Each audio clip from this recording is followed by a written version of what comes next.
The RTX 4060 Ti is out. It's the best 1080p card at 40,000 rupees. Now this really got us thinking. 1080p gaming has never been so expensive, except for that one time. We don't talk about that anymore, so yeah. Let's quickly run over the specs. As you can see, pretty much everything has been updated and improved, except for the CUDA cores and memory bus. They have actually been reduced from the last gen, making the 4060 Ti the only series which has a reduced memory bus and CUDA cores since the last 3 generations. Now CUDA cores and memory, these are the two main things that define a GPU's performance, right? No? Now we'll get back to that, but first let's check out the benchmarks. It's on your screen and the 4060 Ti is well ahead of the competition. But competition is the earlier card only. Then how is that competition? At 1080p, there's nothing that comes close at this price range. This is an absolute monster at this price range. Now coming to 2K, it's still ahead of the 3070, even in RTX games, and we haven't even enabled frame generation yet. Now we all know a lot of people consider that DLSS benchmarks are not actual benchmarks and they're just kind of cheating, but that's kind of unfair to be honest. RTX 4090 is almost 2 times better than 3090 Ti. छी इतना बकवास launch. Double power लेगा तो double performance भी मिलेगा। इससे अच्छा मैं 3090 घर पे ओवरक्लॉक कर लेता हूँ। भाई अब 4090 के लिए पावर सप्लाई नहीं, पावर प्लांट की जरूरत पड़ेगी।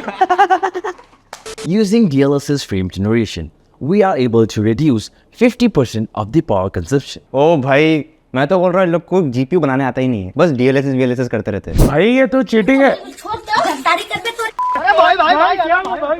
The entire internet threw a collective fit because the 4090 at launch consumed 600 watts of power. But when Nvidia did try something towards making these cards more efficient, a lot of people saying कि ना power नहीं ले रहा है.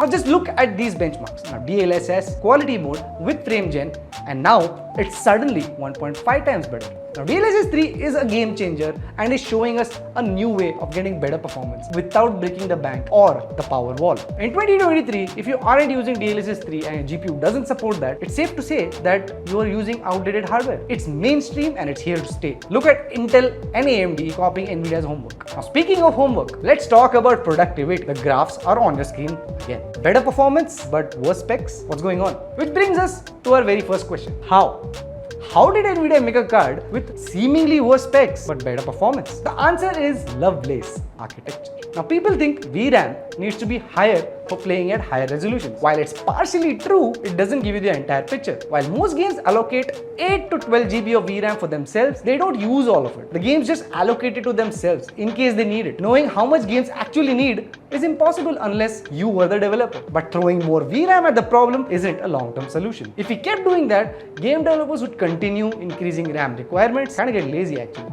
leading to a never-ending loop of increasing VRAM until we hit another silicon shortage. So a different approach was required and the answer was increasing the L2 cache. That's how you say it, cache. For those who didn't know, VRAM is actually part of a big chained memory subsystem that the GPU uses for its memory. Think of GPU memory like a pyramid. At the top, you have the L1. It's small but lightning fast and it's right next to the GPU cores. At the bottom, you have VRAM. It's lower but has a huge capacity. The L2 cache is right after the L1 and sits on the GPU die. So significantly faster but very less capacity. Now whenever a software needs data, the GPU searches these memory levels in order, starting from the top until it finds what it needs. Once found, the GPU brings the data back, leaving a copy at each level. So instead of increasing the capacity of the slowest possible memory, what if we increase the capacity of the faster memory? That's right, the 4000 series RTX has 16x times larger L2 cache than the previous gen. This will actually bring down the requirement for high VRAM since most important data would be directly stored on the GPU cache. Talk about smarter, not harder, right? This combined with the 4nm architecture and DLSS magic makes this a really good value option. But at the end, it all depends on whether you guys liked it or not. So let us know what do you think down in the comments. Until next time,